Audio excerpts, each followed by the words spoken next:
അതുപോലെ നമ്മുടെ വിശ്വാസേ.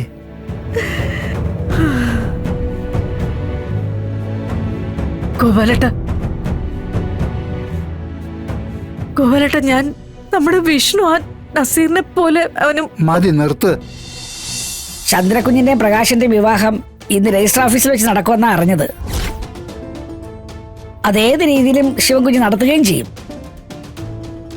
അത് നടന്നാൽ മഹേന്ദ്ര സാർ ഇതുവരെ എന്തെല്ലാം ചെയ്തു കൂട്ടിയോ അതിനൊന്നും ഒരു വിലയും ഇല്ലാതാവും. പിന്നെ മാണിക്കോത്ത് മഹേന്ദ്രൻ ജീവിച്ചിരുന്നിട്ട് എന്താണ് സ്വാമി കാര്യം? ആ വിവാഹം നടക്കരുത്. ചെയ്തു കൂട്ടിയ പാപങ്ങൾ ആവർത്തിച്ചാലും വേണ്ടില്ല. ഏത് വിധേനയും അത് തടയണം. ദാ, നിനക്ക് ഞാൻ ഒരു ചാൻസ് കൂടി തരും. ആ പ്രകാശ് എന്ന് പറയുന്നവൻ എന്റെ മകൾ ചന്ദ്രയെ വിവാഹം കഴിക്കാനായിട്ട് രജിസ്റ്റർ ഓഫീസിൽ എത്തരുത്. കൊല്ലണമെന്നുണ്ടെങ്കിൽ കൊല്ലാം, അടിച്ചു തളർത്തി എവിടെയെങ്കിലും കിടത്തണമെന്നുണ്ടെങ്കിൽ കിടത്താം. എന്ത് ചെയ്തിട്ടായാലും പ്രകാശ് രജിസ്റ്റർ ഓഫീസിൽ എത്തരുത്.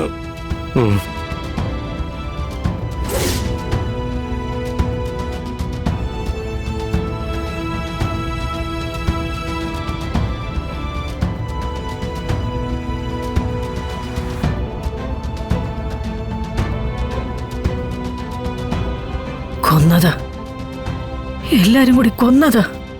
നസീറിനെ കൊന്നതുപോലെ വിഷ്ണുവിനെയും കൊന്നത്. എല്ലാത്തിനും കാരണം ഞാനാ. ഒന്നും ചെയ്യാൻ പറ്റിയില്ല. മക്കൾക്ക് വേണ്ടി ഒന്നും ചെയ്യാൻ പറ്റിയില്ല. ദേവി, അമ്മ ഇപ്പൊ മുഴുവൻ സമയം പൂജാമുറിയിലാണല്ലോ വല്യേച്ചി. ഇതിന്ന് എങ്ങനെയാ അമ്മയൊന്ന് മാറ്റുക? അമ്മ നമ്മളിൽ നിന്നൊക്കെ അകന്ന് മറ്റേതോ ലോകത്തെ ഇപ്പൊ ജീവിക്കുന്നെ. ഇങ്ങനെ പോയാ നമുക്ക് നമ്മുടെ അമ്മയെ നഷ്ടമാവും. എന്തെങ്കിലും കഴിക്കാൻ പറഞ്ഞാൽ പോലും ഇപ്പൊ ഒന്നും കഴിക്കുന്നുമില്ല. ഇങ്ങനെ പോയാൽ അമ്മയ്ക്ക് എന്തെങ്കിലും അസുഖം വരും. നീ തൽക്കാലം അമ്മയെ ഭക്ഷണം കഴിക്കാൻ വിളിക്ക്. എന്താ പറയുന്നതെന്ന് അറിയാലോ. ചെല്ല. മക്കൾക്ക് വേണ്ടി ഒന്നും ചെയ്യാൻ പറ്റിയില്ല ദേവി, ചെയ്യാൻ പറ്റിയില്ല. അമ്മ എന്തൊക്കെയായി പറയുന്നേ? അമ്മയ്ക്ക് എന്തെങ്കിലും കഴിക്കണ്ടേ? എനിക്ക് വിശപ്പില്ല. വിശപ്പുണ്ടാകാതിരിക്കാൻ അതിനമ്മ ഒന്നും കഴിച്ചില്ലല്ലോ. എനിക്ക് വേണ്ടെന്ന് പറഞ്ഞില്ലേ? നിങ്ങൾ എടുത്തു തന്നിട്ടാണോ ഞാൻ ഇതുവരെ കഴിച്ചത്? ആ, വിശക്കുമ്പോ ഞാൻ കഴിച്ചോളാം. അല്ല, അമ്മ ആരോടാ ഈ വാശി എടുക്കുന്നേ? ഞങ്ങളോടോ? ഇങ്ങനെ വാശിയെടുക്കാൻ മാത്രം ഞങ്ങൾ എന്ത് തെറ്റാമ്മേ ചെയ്തേ? ഒരല്പ സമാധാനം കിട്ടാൻ വേണ്ടിയാ ഞാൻ ഈ പൂജാമുറി വന്നിരിക്കുന്നത്. എന്നെ ഇവിടെ നിങ്ങൾ ഇരുത്തത്തില്ല. അമ്മ എന്തെങ്കിലും ഒന്ന്. പോകാനല്ലേ പറഞ്ഞത്? ഇറങ്ങിപ്പോ രണ്ടും. എനിക്ക് കാണണ്ട രണ്ടിനെയും. പൊയ്ക്കോ.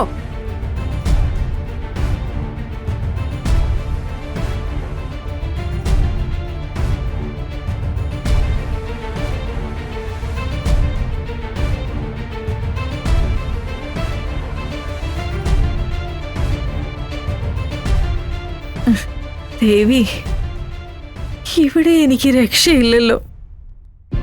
ഇതിന് മാത്രം എന്ത് തെറ്റാ ഞാൻ ചെയ്തത്? ഇനിയിപ്പോ എന്താ ശ്യാമ ചെയ്യണ്ടേ? എനിക്കറിയില്ല ചേച്ചി.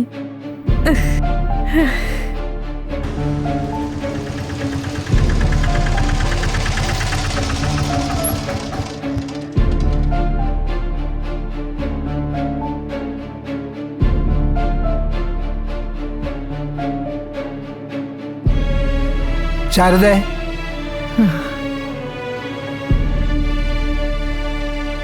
ശാരദേ, അത് അച്ഛന്റെ ശബ്ദമല്ലേ? വാ.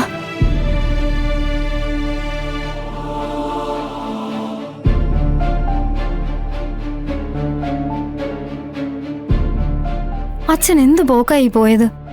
ഇത്രയും ദിവസം എവിടെ ആയിരുന്നു? ഇവിടെ നടക്കുന്ന എന്തെങ്കിലും അച്ഛൻ അറിയുന്നുണ്ടോ?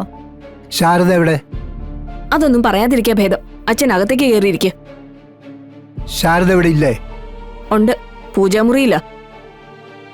ഈ സമയത്തോ? അമ്മയ്ക്ക് അങ്ങനെ ഇപ്പൊ സമയവും കാലമൊന്നും ഇല്ലച്ചാ. എപ്പോ നോക്കിയാലും പ്രാർത്ഥനയാ. ഹോട്ടലിലെ കാര്യങ്ങളോ വീട്ടിലെ കാര്യങ്ങളോ ഒന്നും ശ്രദ്ധിക്കാറില്ല.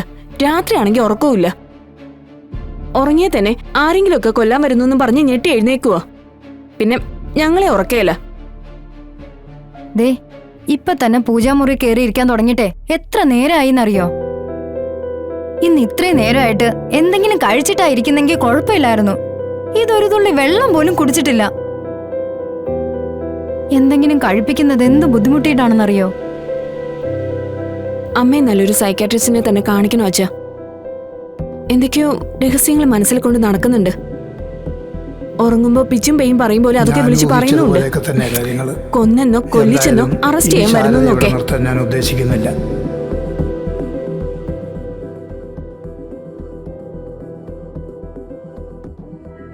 അച്ഛൻ എന്താ ആലോചിക്കുന്നേ? ഞാൻ ശാരദയെ ഒന്ന് കാണട്ടെ.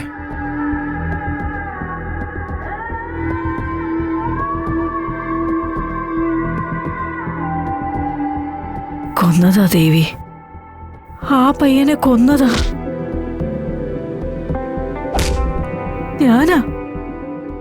ഞാനാ കൊന്നത്. എന്റെ കൈകൊണ്ട് അവൻ മരിച്ചത്. അതുപോലെ എന്റെ മോൻ വിഷ്ണുവിനെ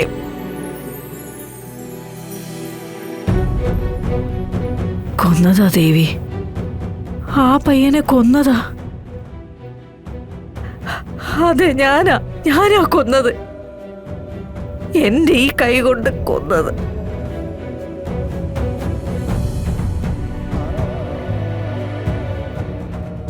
അതുപോലെ നമ്മുടെ വിശ്വാസേ.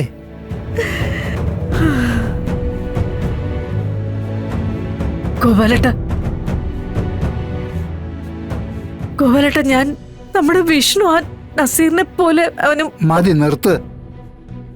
ഇങ്ങനെ പിച്ചും പേയും പറയണ്ട. അല്ല വിഷ്ണു, ഇനി നീ ഇവിടെ നിൽക്കണ്ട. നമുക്ക് ഇവിടുന്ന് പോകാം. എങ്ങോട്ട്? നിനക്കെന്നും ശാന്തിയും സമാധാനവും കിട്ടുന്നൊരിടത്തേക്ക്.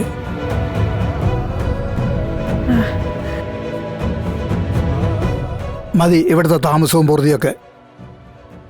നിന്നെ ആശ്രമത്തിലേക്ക് കൂട്ടിക്കൊണ്ടു പോകാനാ ഞാൻ വന്നത്. അവിടെ ആകുമ്പോൾ നിനക്ക് നല്ല ചികിത്സയും കിട്ടും. നിന്റെ മനസ്സ് നിറയെ പേടിയാ. അവിടുത്തെ ധ്യാനത്തിലും ഭജനയിലൊക്കെ പങ്കുകൊള്ളുമ്പോൾ ഈ പേടിയൊക്കെ അങ്ങ് മാറിക്കിട്ടും. മോളെ, അമ്മയുടെ കുറച്ച് ഡ്രസ്സ് ബാഗിലാക്കി കൊണ്ടുപോവാ. ഞാൻ എൻ്റെ കൂടെ അമ്മയും കൊണ്ടുപോകുക. അല്ലച്ചാ, അത് പറയുന്ന കേക്ക്. ചെല്.